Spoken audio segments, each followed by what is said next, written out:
তো আজকের ভিডিওতে আমরা আলোচনা করব ডাব্লিউবি কনস্টেবল এক্সামকে তোমরা কিভাবে খুব সহজে ক্র্যাক করতে পারবে। তো ফুল ব্লুপ্রিন্ট দিয়ে দেব এবং স্ট্র্যাটেজি দিয়ে দেব, টাইম টেবিল বলবো এবং ইম্পর্টেন্ট টপিকগুলোকে তোমরা কিভাবে করতে পারবে সেটা নিয়ে বিস্তারিত আলোচনা করব। তো ভিডিওটি স্কিপ না করে তোমরা প্রথম থেকে শেষ অবধি অবশ্যই দেখবে। তো ডাব্লিউবি কনস্টেবলের ক্ষেত্রে তোমাদেরকে প্রথমে একটা ব্লুপ্রিন্ট তৈরি করতে গেলে তোমাদের আগে এর সিলেবাসটাকে জানতে হবে। এর সিলেবাসটাকে তোমাদেরকে খুব ভালোভাবে জানতে হবে এবং তারপরে তোমরা করবে কি এর প্রিভিয়াস ইয়ার কোশ্চেন্স সিলেবাসের সাথে তোমাদেরকে প্রিভিয়াস ইয়ার কোশ্চেনটাও খুব ভালোভাবে অ্যানালাইজ করতে হবে। দেন তোমরা যখন সিলেবাসটাকে খুব ভালোভাবে জানবে এবং প্রিভিয়াস ইয়ার কোশ্চেন্সকে অ্যানালাইজ করবে, দেন তোমরা একটা কি করবে, স্ট্র্যাটেজি, টাইম টেবিল, স্ট্র্যাটেজি, একটা স্ট্র্যাটেজি এন্ড একটা হচ্ছে টাইম টেবিল। এই দুটো জিনিস তোমাদেরকে রেডি করতে হবে। তার কারণ তোমরা একটা যদি স্ট্র্যাটেজি মানে হচ্ছে একটা যদি তোমরা রোড ম্যাপ বানাও, তাহলে এই রোড ম্যাপের মধ্যে প্রথমে তোমাদের টপিকগুলো থাকবে প্রথম মাইলস্টোনে। দেন তারপরে তোমরা করবে কি, যে টপিকগুলো পড়বে সেগুলোকে রিভিশন করবে। দেন আবার এই রিভিশন করা টপিকগুলোকে মক টেস্ট দিবে। দেন আবার পড়বে, আবার রিভিশন দিবে, আবার মক টেস্ট দিবে। তো এইরকম তোমাদেরকে বিভিন্ন ধরনের মাইলস্টোন মানে রোড ম্যাপ তোমাদেরকে তৈরি করতে হবে। এটা কেন স্ট্র্যাটেজি এবং টাইম টেবিল কেন তোমাদের দরকার? তার কারণ হচ্ছে যে তোমরা যখন এইগুলো করতে যাবে তখন তোমাদের একটা নির্দিষ্ট টাইম ধরে করতে হবে যে আমি এই টাইমের মধ্যে এই টপিকটাকে কভার করব বা এই টাইমের মধ্যে এই টপিকগুলোকে কভার করব। তো এটা হচ্ছে তোমাদের টাইম টেবিল দরকার পড়বে। এটা হলো তোমাদের একটা ওভারঅল ব্লুপ্রিন্ট যে একটা এক্সাম ক্র্যাক করার জন্য তোমাদেরকে মেন এই জিনিসগুলোকে দরকার। প্রথমে সিলেবাস, তার সাথে তোমাদের প্রিভিয়াস ইয়ার কোশ্চেন খুব জানা দরকার, অ্যানালাইজ যে কোন টপিক থেকে কি কোশ্চেন গুলো আসতেছে বা কটা করে কোশ্চেন আসে। তারপরে তোমাদেরকে এর উপর বেস করে সিলেবাস এবং প্রিভিয়াস ইয়ার কোশ্চেন্স এর উপর বেস করে একটা স্ট্র্যাটেজি তৈরি করতে হবে। স্ট্র্যাটেজিটা তোমরা এমন ভাবে তৈরি করবে যেটা আমরা এরপরে কিছুক্ষণ পরে আমরা আলোচনা করব। সেই স্ট্র্যাটেজির মধ্যে তোমাদের সব কিছু সাবজেক্ট, যে সাবজেক্টগুলো তোমরা পড়বে, উইক টপিক আছে, স্ট্রং টপিক আছে, সেই টপিকগুলো তোমাদেরকে একটা স্ট্র্যাটেজি বানাতে হবে যে আমি এইভাবে এই টপিকটাকে কভার করব এত দিনের মধ্যে বা এত মাসের মধ্যে, 2 মাসের মধ্যে আমি এই টপিকগুলো কভার করব। সেটা তোমাদের এই স্ট্র্যাটেজি থাকবে। আর টাইম টেবিলটা হচ্ছে যে কিভাবে তোমরা কোন সময়ের মধ্যে কোনটা করবে সেটা তোমাদের এই টাইম টেবিলের মধ্যে ইনক্লুড করবে। তো এভাবে যদি করো এবং তার শেষে এই করার পরে তোমাদেরকে দিতে হবে মক টেস্ট। এই মক টেস্ট যদি তোমরা দাও, দেন তারপরে দেখবে তোমাদের একটা ওভারঅল প্রিপারেশন তৈরি হয়ে গেল। তারপরে তোমরা অতি সহজেই এই ডাব্লিউবি কনস্টেবল কেন তোমরা যদি এভাবে করো সমস্ত ধরনের এক্সাম তোমরা ক্লিয়ার করতে পারবে। তো এখন আমরা চলে আসি মেন হচ্ছে সিলেবাসের দিকে। এই কনস্টেবল সিলেবাস, আগে একটা জিনিস তোমরা জানো যে এই এক্সামটা তোমাদের মধ্যে একটা এক্সামই হবে। তোমাদের মোট 85 মার্কসের এক্সাম হবে এবং 85 দেন হচ্ছে আর তোমার হচ্ছে 15 মার্কসের ইন্টারভিউ হবে। একটাই তোমাদের এক্সাম হবে। তো তোমাদেরকে এমন ভাবে করতে হবে। তো করার জন্য প্রথমে সিলেবাসটাকে দেখবো। সিলেবাসটাকে যদি দেখি, তোমাদের সিলেবাসের মধ্যে 4টা ভাগ আছে। একটা হচ্ছে অ্যারিথমেটিক, তারপরে আছে তোমার হচ্ছে রিজনিং, দেন তোমাদের আরেকটা পার্ট আছে তোমাদের। তো অ্যারিথমেটিক গেল, রিজনিং গেল এবং জিকে জিএস, যেটা হচ্ছে general knowledge and general studies. General নলেজের ক্ষেত্রে মূলত তোমাদের স্ট্যাটিক থাকে, স্ট্যাটিক প্লাস হচ্ছে কারেন্ট অ্যাফেয়ার্স। আর এই জিএস এর মধ্যে তোমাদের হিস্ট্রি, জিওগ্রাফি, পলিটি, ইকোনমি এবং সায়েন্স, এই টপিকগুলো তোমাদের থাকে। তো এইগুলো তোমাদের জিকে জিএস। তারপর আরেকটা টপিক আছে, ছোট্ট একটু টপিক, সেটা হচ্ছে ইংলিশ। এই গেল তোমাদের এই ওভারঅল এই 4টার মধ্যে তোমাদের এক্সাম হবে। এবং এখন তোমরা যারা ডেডিকেটেড হয়ে একমাত্র কনস্টেবলের জন্য প্রিপারেশন নিচ্ছ, তোমাদের প্রিপারেশনটাকে সহজ করার জন্য আমরা এই যে জিকে জিএস যে আছে এর মধ্যে জিকে, স্ট্যাটিক জিকে এবং কারেন্ট অ্যাফেয়ার্স এর আমরা শুধু স্ট্যাটিক জিকে একটা পিডিএফ বানিয়েছি সেই পিডিএফটা যদি তোমরা পড়ো তাহলে তোমাদের প্রিপারেশনটা সহজ হবে। কারণ এখানে শুধুমাত্র ইম্পর্টেন্ট টপিক গুলো, মানে যেগুলো তোমাদের প্রিভিয়াস ইয়ার কোশ্চেন্সে এসেছে এবং যেগুলো কোশ্চেন তোমাদের আসার সম্ভাবনা রয়েছে, সেই কোশ্চেন গুলোকে, সেই উত্তর এবং সেই টপিক গুলোকেই আমরা এই পিডিএফ এর মধ্যে আমরা তুলে ধরেছি। তো তোমরা অবশ্যই যদি তোমরা পিডিএফটা নিতে চাও তাহলে তোমরা এই নম্বর, এটা হোয়াটসঅ্যাপ নাম্বার, এই নম্বরে তোমরা কন্ট্যাক্ট করতে পারো।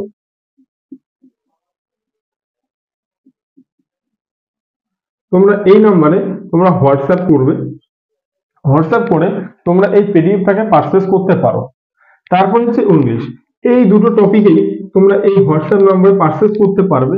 কারণ তোমাদের প্রিপারেশনটাকে সহজ করার জন্য আমরা জিকে এবং ইংলিশের কম্পাইলেশন নিয়ে এসেছি, যেটা তোমরা পিডিএফ এটা পারচেজ করতে পারবে।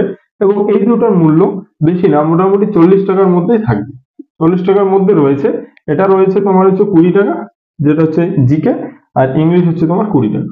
এই দুটো তোমাদের মধ্যে তোমরা এটা নিতে পারবে, তাহলে তোমাদের প্রিপারেশনটা খুব সহজ হবে। এই গেল তোমাদের মোটামুটি টপিক। এবং এর মধ্যে অ্যারিথমেটিক তোমাদের 25 নম্বরে থাকবে, রিজনিং 25 নম্বরে 25টা কোশ্চেন, জিকে জিএস এই পুরোটা মিলে তোমাদের 25 নম্বরে থাকবে, এবং ইংলিশ তোমাদের থাকবে 10 নম্বরে। এই টোটাল হচ্ছে তোমার 85 নম্বরে তোমাদের এক্সাম থাকবে। আমাদের সিলেবাস জানা হয়ে গেল। এবং তোমরা একটা কাজ করবে, অনলাইন থেকে ওয়েবসাইটে তোমরা পেয়ে যাবে ডব্লিউপি কনস্টেবলের বিগত বছরের এই প্রিভিয়াস ইয়ার কোশ্চেন গুলো। এই প্রিভিয়াস ইয়ার কোশ্চেন গুলো তোমরা খুব ভালোভাবে অ্যানালাইজ করবে এবং দেখবে যে অঙ্কের, ম্যাথামেটিক্সের যে কোন টপিক থেকে কটা কোশ্চেন এসেছে, দেন ইংলিশের কোন টপিক থেকে কটা কোশ্চেন এসেছে, জিকের কটা কোশ্চেন এসেছে।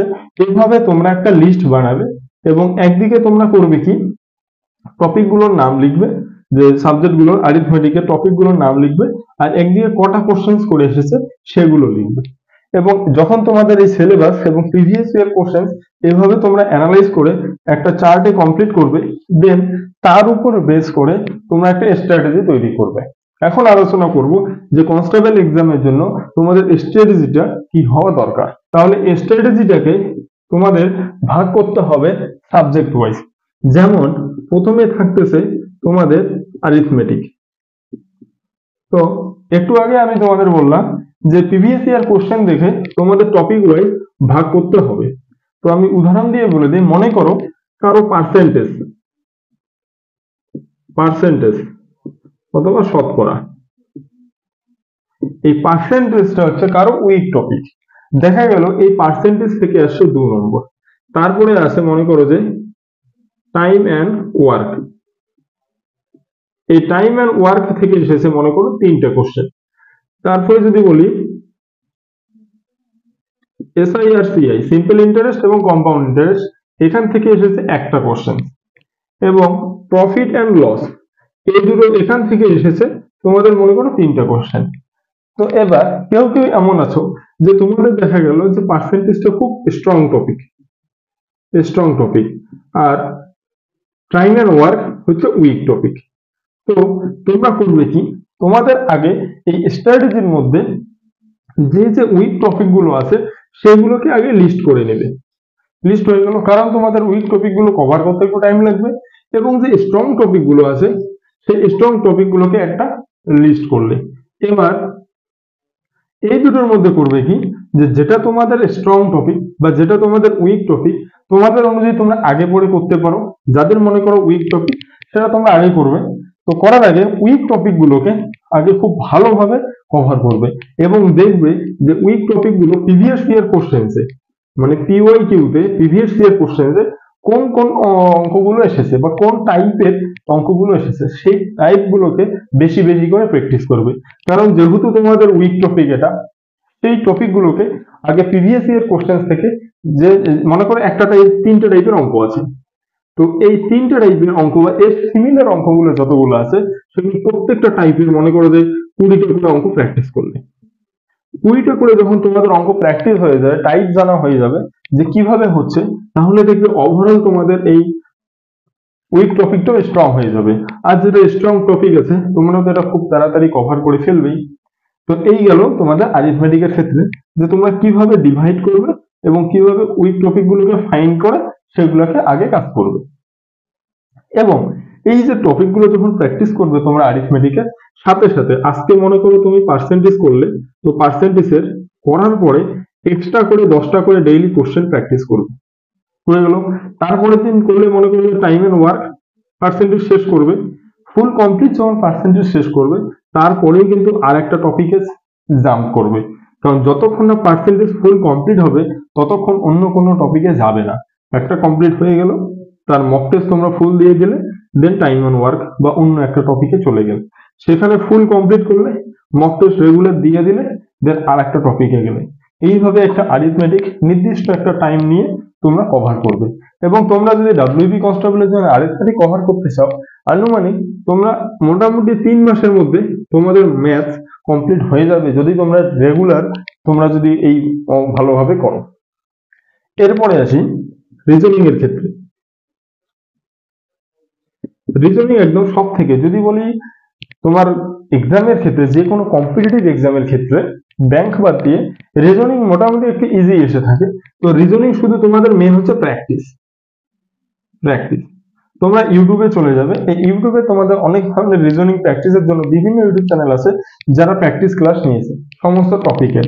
সেই টপিকগুলোকে একটা একটা করে টপিক, তোমরা মোটামুটি 10 থেকে 12খানা টপিক আছে, সেই টপিকগুলোকে লিস্ট করবে, করার পর একটা একটা করে টপিক যেভাবে অ্যারিথমেটিক করলে ঠিক সেভাবে এই রিজনিংকে প্র্যাকটিস করবে। এই হলো তোমাদের অ্যারিথমেটিক এবং রিজনিং এর ক্ষেত্রে স্ট্র্যাটেজি যে কিভাবে করবে। তারপরে হচ্ছে ইংলিশ। ইংলিশের জন্য তো আমি তোমাদের বলেই দিলাম যে ইংলিশটা তোমাদের হেল্প করার জন্য এবং তোমাদের যাতে প্রিপারেশনে সহজ হয় তার জন্য আমরা পিডিএফ বুক নিয়ে এসেছি। সেই পিডিএফ বুকে তোমরা সমস্ত ধরনের ইম্পর্টেন্ট টপিক, যেগুলো শুধুমাত্র ডাব্লিউবিপি কনস্টেবলের জন্যই কাজে, মানে ডাব্লিউবিপি কনস্টেবলের জন্য বেশি ইম্পর্টেন্ট, সেই টপিকগুলোকে এবং সেই টপিকগুলোর মধ্যে যে যে ইম্পর্টেন্ট পয়েন্টগুলো আছে সেগুলো আমরা তুলে ধরেছি। তো তোমরা সেটা অবশ্যই পারচেজ করবে। তো এটা যদি তোমরা পিডিএফ থেকে পড়ে নাও তাহলে তোমাদের আশা করি ইংলিশ কভার হয়ে যাবে। দেন হচ্ছে জিকে এবং জিএস। জিকে ক্ষেত্রে তো সেম, আমাদের এই পিডিএফ রয়েছে, সেটা যদি পড়ো যথেষ্ট। এবং জিএস এর জন্য তোমরা খুব যে কোনো একটা বই, যেমন তরুণ গোয়েলের বই আছে একটা জেনারেল স্টাডিজ এর, তো সেখান থেকে তোমরা এই চ্যাপ্টারটাকে কভার করতে পারো জিএস থেকে। এর মধ্যে তোমরা জানোই যে হিস্ট্রি আছে, জিওগ্রাফি আছে, পলিটি আছে, ইকোনমি আছে আর সায়েন্স আছে। তো তোমরা সব থেকে বেশি জোর দিবে সায়েন্স এবং হিস্ট্রিটাকে। এই সায়েন্স এবং হিস্ট্রি থেকে সব থেকে বেশি কোশ্চেন এসেছে এবং তারপরে নাম্বারে আছে পলিটি, তারপরে জিওগ্রাফি, তারপরে ইকোনমি থেকে 1-2টো আসে। তো এই গেল তোমাদের ওভারঅল একটা স্ট্র্যাটেজি যে তোমরা কিভাবে কভার করতে পারবে। দেন এখন আমরা আলোচনা করব এই টাইম টেবিল নিয়ে, এই সাবজেক্টগুলোকে কভার করার জন্য তোমরা কিভাবে একটা টাইম বানাতে পারবে বা একটা টাইম টেবিল অ্যাপ্রক্সিমেট তোমরা সাজাতে পারবে। দেখি আমরা এই টাইম টেবিলের ক্ষেত্রে তোমাদেরকে যে একদম সকাল থেকে একদম রাত অবধি তোমরা এটা তোমাদের মতো করে কম্পাইলেশন করে নিবে বা তোমাদের মতো করে অ্যাডজাস্ট করে নিবে। তো এই মর্নিং এর ক্ষেত্রে যদি দেখি, তোমাদের সবার প্রথমে তোমরা করবে কি, যে যেহেতু তোমরা কনস্টেবল বা যে কোনো একটা সার্ভিস 24/7 সার্ভিসের সাথে যুক্ত হবে, তো তোমাদেরকে ফিজিক্যাল স্ট্যান্ডার্ড দরকার রয়েছে। তার জন্য তোমরা প্রথমেই করবে কি, রানিং করে নিবে বা যে কোনো ফিজিক্যাল এক্সারসাইজ, বা তোমরা যদি জিম করে থাকো তাহলে তোমরা সেটা করতে পারো। দেন তারপরে তোমরা করবে কি, প্রথমে পড়বে কারেন্ট অ্যাফেয়ার্স। তোমরা পড়বে যে অনেক ধরনের ফ্রি ওয়েবসাইট রয়েছে বা টেলিগ্রাম চ্যানেলও রয়েছে, তোমাদের ডেইলি 10টা করে কারেন্ট অ্যাফেয়ার্স দিয়ে থাকে। যেমন যদি নাম বলি, সেটা হচ্ছে কলম.in। তোমরা যদি এই ওয়েবসাইটে যাও, এখানে দেখবে প্রত্যেক দিন ওরা 10টা করে ইম্পর্টেন্ট কারেন্ট অ্যাফেয়ার্স দিয়ে থাকে। তারপরে করবে কি, যখন কারেন্ট অ্যাফেয়ার্স তোমাদের পড়া কমপ্লিট, তারপরে তোমরা করবে যে কোনো একটা টপিক, জেনারেল স্টাডিজ করতে পারো, জেনারেল স্টাডিজ বা স্ট্যাটিক জিকে করতে পারো বা ইংলিশও করতে পারো। যে কোনো একটা টপিক, জেনারেল স্টাডিজের ক্ষেত্রে মনে করো তোমরা হিস্ট্রি পড়ে নিলে, যদি হিস্ট্রি পড়ো তার কিছুক্ষণ পরে জিওগ্রাফি পড়তে যাবে না বা ইকোনমিক্স পড়তে যাবে না বা পলিটি পড়তে যাবে না, যে কোনো একটা টপিককে ধরবে যে আমি আজকে হিস্ট্রি পড়বো, মানে শুধু হিস্ট্রি আর অন্য কোনো টপিক পড়বে না। সকালে তোমাদের জিএস হয়ে গেল। তারপরে করলে কি, 10টা থেকে 9টা বা 10টা থেকে তোমরা করবে কি, তোমাদের যদি কোনো অনলাইন ক্লাস থাকে, অনলাইন বা অফলাইন, অনলাইন বা অফলাইন যদি তোমরা কোনো ক্লাস করে থাকো তাহলে সেই ক্লাসগুলো তোমরা 2 থেকে 3 ঘন্টা করে নিলে, বা যে যে টপিকগুলো সাবজেক্টগুলো করতে গিয়ে তোমাদের অসুবিধা হচ্ছে, বুঝো না, সেই টপিকগুলো তোমরা এই টাইমের মধ্যে তোমরা করে নিলে। যখন এটা তোমাদের হয়ে গেল, তারপরে করবে কি ম্যাথ বা অ্যারিথমেটিক। এই ম্যাথটাকে তোমরা প্র্যাকটিস করবে ক্লাস করার পর। তোমরা প্র্যাকটিস করবে দুপুরে, বা দুপুরবেলা যদি না হয় একদম ডাইরেক্ট বিকালবেলা তোমরা করবে কি, যেমন 4টা থেকে 6টা অবধি, 4টা থেকে 6টা অবধি 2 ঘন্টা ম্যাথ প্র্যাকটিস করলে। তারপরে করলে কি 6টা থেকে 7টা অবধি ইংলিশ পড়লে। যখন ইংলিশ হয়ে গেল, তারপরে 7টা থেকে আধা ঘন্টা রেস্ট নিলে, 7টা 30 থেকে 9টা অবধি তোমরা করলে কি আবার রিজনিং করে নিলে। এইভাবে তোমরা স্টেপ বাই স্টেপ সমস্ত টপিক, ম্যাথ ম্যাথ বলো, রিজনিং বলো, জিকে জিএস বলো, ইংলিশ বলো, সমস্ত টপিক সারাদিনের মধ্যে পড়ে নিবে। 8:30 বা 9টা অবধি পড়লে, পড়ার পরে ডিনার করার পর এই যা টপিক তোমরা সারাদিনে পড়লে সেটা ফুল রিভিশন করবে। তাহলে দেখবে তোমরা যদি এভাবে ফুল রিভিশন করো, তাহলে এই টপিকগুলো বা এই সিলেবাসটাকে শেষ তোমরা খুব তাড়াতাড়ি করতে পারবে।